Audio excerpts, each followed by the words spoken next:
નમસ્કાર દર્શક મિત્રો, આપ જોઈ રહ્યા છો સાંજ સમાચાર.live. હવે જોઈએ અગત્યના સમાચાર. વડોદરા મહાનગર ભારતીય જનતા પાર્ટી દ્વારા આજરોજ 19 માર્ચ 18 વર્ષના વોર્ડ પ્રમુખને કરી વરણી. છેલ્લા ઘણા દિવસ પહેલા વડોદરા મહાનગર ભારતીય જનતા પાર્ટી દ્વારા બોર્ડ પ્રમુખો માટેની સેન્સ પ્રક્રિયાનું કામગીરી હાથ ધરવામાં આવી હતી. ત્યારે આજરોજ 19 વોર્ડમાંથી 18 વોર્ડના નિયુક્ત વોર્ડ પ્રમુખોની વરણી કરવામાં આવી છે.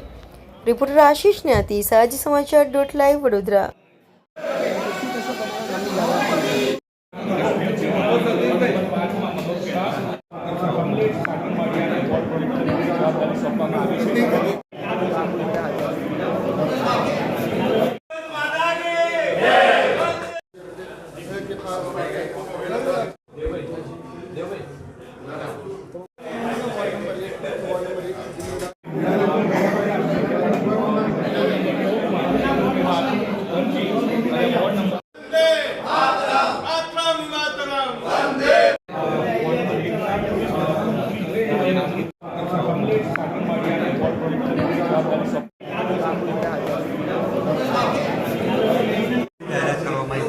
વડોદરા મહાનગરના 19 ઇલેક્શન વોર્ડમાંથી 18 ઇલેક્શન વોર્ડના વોર્ડ પ્રમુખોને આજે જાહેરાત કરવામાં આવી છે.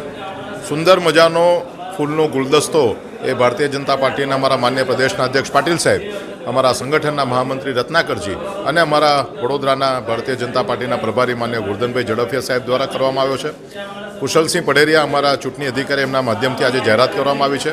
બૂથ સમિતિના બધા જ પ્રમુખોની એમની પોતાની લાગણી, ત્યાર પછી વિધાનસભા કક્ષાની સંકલન સમિતિ એમની લાગણી અને પછી એમણે પોતે નક્કી કરેલા નામોના માધ્યમથી આજે બધા જ વોર્ડ પ્રમુખોની જ્યારે જાહેરાત કરવામાં આવી છે ત્યારે આ નવી ટીમને ખૂબ ખૂબ અભિનંદન આપું છું.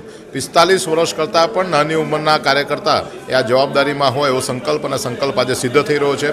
નવા લોકો છે, યુવાન લોકો છે, ભૂતકાળમાં કોઈને કોઈ જવાબદારીમાં હતા, એમના માથે વડોદરા શહેરના વિકાસની જ્યારે જવાબદારી સોંપીએ છીએ ત્યારે આ બધા જ કાર્યકર્તાઓ સનિષ્ઠતાથી ભારતીય જનતા પાર્ટી માટે કામ કરે અને એમના માધ્યમથી 2025ના કોર્પોરેશનના ઇલેક્શનમાં બધી જ સીટ ઉપર ભારતીય જનતા પાર્ટી વિજય બને એવી એમને શુભેચ્છા આપું છું.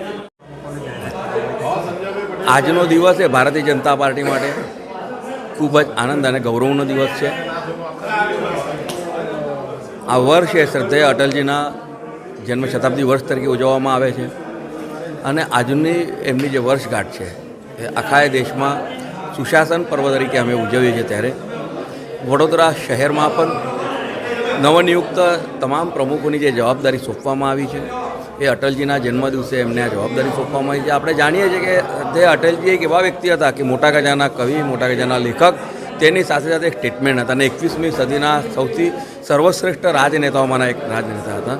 ત્યારે એમના જન્મદિવસે વડોદરા શહેરને આ ભેટ મળી તે બદલ હું પાર્ટીના ખૂબ આભાર માનું છું અને આગામી દિવસોમાં પાર્ટીમાં આવનાર તમામ કાર્યક્રમોમાં આ નવા ચૂંટાયેલા મુકાયેલા તમામ વોર્ડ પ્રમુખોને સાથે રહીને અમે ભારતીય જનતા પાર્ટી હમણાં વડોદરા મહાનગરમાં જે સ્તર પર છે, જે ઊંચાઈ પર છે, એ ઊંચાઈ અમે એને પકડી રાખીશું અને મેન્ટેન કરીશું. આજના દિવસે તમામ કાર્યકર્તાઓ પાસેથી એક અપેક્ષા.